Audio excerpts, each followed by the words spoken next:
গাজায় যুদ্ধবিরতি চুক্তি অনুযায়ী নেটজারিম করিডর থেকে সেনা প্রত্যাহার শুরু করেছে ইসরায়েল। তবে পশ্চিম তীর জুড়ে সামরিক অভিযানের মাত্রা বাড়িয়েছে ইসরায়েল। এদিকে পূর্ব লেবাননের বেকা উপত্যকায় ইসরায়েলের বিমান হামলায় নিহত হয়েছে অন্তত 6 জন।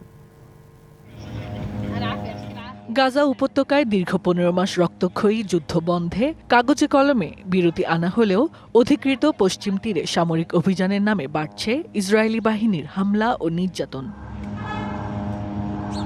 শনিবার পঞ্চম ধাপে জিম্মি 3 ইসরায়েলি ও 183 ফিলিস্তিনি বন্দি বিনিময়ের পর নেটজারিম করিডোর থেকে সেনা প্রত্যাহার শুরু করেছে নেতানিয়াহু প্রশাসন। তবে রবিবার তুলকারিম শহরের রাস্তাঘাট ও সেতু অবরুদ্ধ করে রেখেছে নেতানিয়াহু বাহিনী। এতে বন্ধ হয়ে পড়েছে সেখানকার যান চলাচল। রামাল্লাহ, নাবলুস, হেব্রন ও জেনিন শহরের বেশ কয়েকটি বসতবাড়িতে অভিযানের নামে উচ্ছেদ করা হচ্ছে স্থানীয়দের।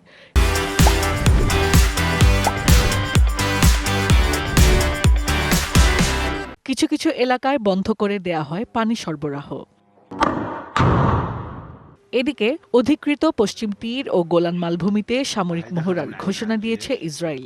সেসব এলাকায় মোতায়েন করা হচ্ছে বিপুল সেনা। এতে স্থানীয়দের চলাচলেও আসতে পারে নিষেধাজ্ঞা। অপরদিকে লেবাননের পূর্বাঞ্চলে সারা এলাকায় ড্রোন হামলা চালিয়েছে তেল আবিব। হামলায় নিহত হয় অন্তত 6 জন। আইডিএফ জানায়, হিজবুল্লাহর ঘাঁটিকে লক্ষ্য করে এ হামলা চালানো হয়। Hasna Akter, DBC news desk.